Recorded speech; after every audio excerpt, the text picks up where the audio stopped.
ಪ್ರಿಯರೇ, ದಿನದ ಬದುಕಿಗೊಂದು ಕ್ರಿಸ್ತನ ಈ ದನಿ ನಮ್ಮೆಲ್ಲರಿಗೂ ಪ್ರೇರಣೆಯಾಗಲಿ. ಪೂಜಾ ವಿಧಿಯ ಸಾಧಾರಣ ಕಾಲದ 25ನೇ ವಾರ, ಸೆಪ್ಟೆಂಬರ್ 27, 2024 ಶುಕ್ರವಾರ. ಲೂಕನು ಬರೆದ ಪವಿತ್ರ ಶುಭ ಸಂದೇಶದಿಂದ ವಾಚನ. 9ನೇ ಅಧ್ಯಾಯ 18ರಿಂದ 22ರವರೆಗಿನ ವಚನಗಳು. ಆ ಕಾಲದಲ್ಲಿ ಯೇಸು ಏಕಾಂಗಿಯಾಗಿ ಪ್ರಾರ್ಥನೆ ಮಾಡುತ್ತಿದ್ದಾಗ ಶಿಷ್ಯರು ಸಮೀಪದಲ್ಲೇ ಇದ್ದರು. ಜನಸಾಮಾನ್ಯರು ನನ್ನನ್ನು ಯಾರೆನ್ನುತ್ತಾರೆ ಎಂದು ಯೇಸು ಅವರನ್ನು ಪ್ರಶ್ನಿಸಿದರು. ಅದಕ್ಕೆ ಅವರು, ಹಲವರು ತಮ್ಮನ್ನು ಸ್ನಾನಿಕ ಯೋಹಾನ ಎನ್ನುತ್ತಾರೆ, ಕೆಲವರು ಎಲಿಯನು ಎನ್ನುತ್ತಾರೆ, ಮತ್ತೆ ಕೆಲವರು ಪ್ರಾಚೀನ ಪ್ರವಾದಿಗಳಲ್ಲಿ ಒಬ್ಬನು ಮರಳಿ ಜೀವಂತನಾಗಿದ್ದಾನೆ ಎನ್ನುತ್ತಾರೆ ಎಂದು ಉತ್ತರವಿತ್ತರು. ಆಗ ಯೇಸು, ಆದರೆ ನೀವು ನನ್ನನ್ನು ಯಾರೆನ್ನುತ್ತೀರಿ ಎಂದು ಪುನಃ ಪ್ರಶ್ನಿಸಿದರು. ಅದಕ್ಕೆ ಪೇತ್ರನು, ದೇವರಿಂದ ಅಭಿಷಿಕ್ತರಾದ ಲೋಕೋದ್ಧಾರಕ ತಾವೇ ಎಂದು ಉತ್ತರ ಕೊಟ್ಟನು. ಈ ವಿಷಯವನ್ನು ಯಾರಿಗೂ ತಿಳಿಸಬಾರದೆಂದು ಯೇಸು ಶಿಷ್ಯರನ್ನು ಆಜ್ಞಾಪೂರ್ವಕವಾಗಿ ಎಚ್ಚರಿಸಿದರು. ಇದಲ್ಲದೆ ನರಪುತ್ರನು ಕಠಿಣವಾದ ಯಾತನೆಯನ್ನು ಅನುಭವಿಸಬೇಕಾಗಿದೆ.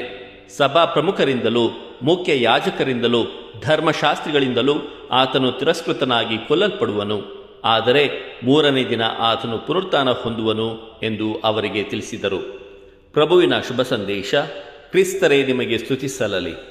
ಚಿಂತನೆ. ನೀವು ನನ್ನನ್ನು ಯಾರೆನ್ನುತ್ತೀರಿ? ಪ್ರಭು ಯೇಸುವಿನಲ್ಲಿ ಆತ್ಮೀಯರೇ, ಯೇಸು ಕ್ರಿಸ್ತರು ಅದ್ಭುತ ಕಾರ್ಯಗಳನ್ನು ಮಾಡುವುದನ್ನು ನೋಡಿದ್ದ ಜನರು ಅನೇಕ ಅಭಿಪ್ರಾಯಗಳನ್ನು ಹೊಂದಿದ್ದರು. ಇದನ್ನು ಅರಿತ ಕ್ರಿಸ್ತರು ಶಿಷ್ಯರನ್ನು ನೋಡಿ, ಜನರು ನನ್ನನ್ನು ಯಾರೆನ್ನುತ್ತಾರೆ ಎಂದು ಪ್ರಶ್ನಿಸುತ್ತಾರೆ. ಆಗ ಶಿಷ್ಯರು, ಕೆಲವರು ನಿಮ್ಮನ್ನು ಎಲಿಯನೆಂದರೆ, ಇನ್ನು ಕೆಲವರು ಯೆರೆಮೀಯ, ಮತ್ತೆ ಕೆಲವರು ಸ್ನಾನಿಕ ಯೋಹಾನ, ಮತ್ತೆ ಕೆಲವರು ಪ್ರಾಚೀನ ಪ್ರವಾದಿಗಳಲ್ಲಿ ಒಬ್ಬರು ಮರಳಿ ಜೀವಂತನಾಗಿದ್ದಾನೆ ಎಂದು ಹೇಳುತ್ತಾರೆ ಎಂದು ಉತ್ತರ ಕೊಟ್ಟರು.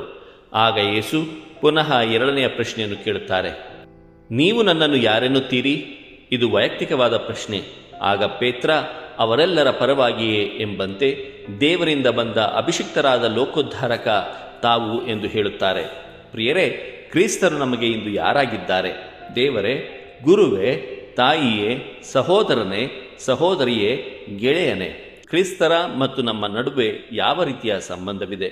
ಈ ಪ್ರಶ್ನೆಗಳಿಗೆ ನಮ್ಮ ಸರಿಯಾದ ಉತ್ತರವೇನು? ಸಂತರ ಸ್ಮರಣೆ. ಇಂದು ಸಂತ ವಿನ್ಸೆಂಟ್ ಡಿ ಪಾಲ್ ರವರ ಸ್ಮರಣೆಯನ್ನು ಮಾಡುತ್ತಿದ್ದೇವೆ. ಇವರ ಕಾಲಾವಧಿ ಕ್ರಿಸ್ತಶಕ 1581ರಿಂದ ಕ್ರಿಸ್ತಶಕ 1660ರವರೆಗೆ. ಇವರು ಹುಟ್ಟಿದ್ದು ಫ್ರಾನ್ಸ್ ದೇಶದ ಗ್ಯಾಸ್ಕೋನಿ ಎಂಬ ಹಳ್ಳಿಯ ರೈತ ಕುಟುಂಬದಲ್ಲಿ. ಬಾಲ್ಯದಲ್ಲೇ ಬುದ್ಧಿವಂತರಾಗಿದ್ದ ಇವರು ಶ್ರೀಮಂತ ಕುಟುಂಬದ ಮಕ್ಕಳಿಗೆ ಪಾಠ ಹೇಳುವ ಕೆಲಸ ಮಾಡುತ್ತಿದ್ದರು. ತಮ್ಮ ಸ್ವಂತ ಖರ್ಚಿನಲ್ಲೇ ದೈವಶಾಸ್ತ್ರದ ಅಧ್ಯಯನ ಮುಗಿಸಿ ಧರ್ಮಗುರುವಾದರು. ಅನೇಕ ಆಸ್ಪತ್ರೆಗಳು, ಧರ್ಮ ಪ್ರಸಾರಕ್ಕಾಗಿ ಗುರುಗಳ ಧಾರ್ಮಿಕ ಸೇವೆ, ಸೇವಾರ್ಥಿ ಮಹಿಳೆಯರ ಸಭೆ, ಅಂಗವಿಕಲರು, ವೃದ್ಧರು, ಕುಷ್ಠರೋಗಿಗಳಿಗೆ ಆಶ್ರಮಗಳು, ಡಾಟರ್ಸ್ ಆಫ್ ಚಾರಿಟಿ ಎಂಬ ಕನ್ಯಾ ಸಹೋದರಿಯರ ಧಾರ್ಮಿಕ ಸಭೆಗಳನ್ನು ಇವರು ಸ್ಥಾಪಿಸಿದರು. $60 ಲಕ್ಷ ಹಣದಿಂದ 1200 ಗುಲಾಮರನ್ನು ಬಿಡುಗಡೆಗೊಳ್ಳುವಂತೆ ಮಾಡಿದರು. ಇವರ ಅಭಿಮಾನಿಯಾದ ಪುನೀತ ಫೆಡ್ರಿಕ್ ಓಜಾನಾ ಸಂತ ವಿನ್ಸೆಂಟ್ ಡಿ ಪಾಲ್ ಸಭೆಯನ್ನು ಪ್ರಾರಂಭಿಸಿದರು. ಸಂತ ವಿನ್ಸೆಂಟ್ ಡಿ ಪಾಲ್ ರವರೇ, ನಮಗಾಗಿ ಪ್ರಾರ್ಥಿಸಿರಿ. ದೇವರು ನಮ್ಮೆಲ್ಲರನ್ನು ಆಶೀರ್ವದಿಸಲಿ. ಇದು ಧ್ವನಿ ಮಾಧ್ಯಮ ಮನೆಯ ಕೊಡುಗೆ. ಧ್ವನಿ ವಂದನೆಯ ಸ್ವಾಮಿ ಶಾಂತಕುಮಾರ್ ಜೆ, ಬೆಂಗಳೂರು ಮಹಾಧರ್ಮ ಕ್ಷೇತ್ರ. ಪ್ರಿಯರೇ, ಈ ಚಾನೆಲ್ ಅನ್ನು ಸಬ್ಸ್ಕ್ರೈಬ್ ಮಾಡಿ ಪ್ರತಿದಿನ ದೇವರ ವಾಕ್ಯವನ್ನು ಆಲಿಸುತ್ತಾ ಅದನ್ನು ಇತರರೊಂದಿಗೆ ಹಂಚಿಕೊಳ್ಳಲು ನಮಗೆ ನೆರವಾಗಿರಿ. ಧನ್ಯವಾದಗಳು.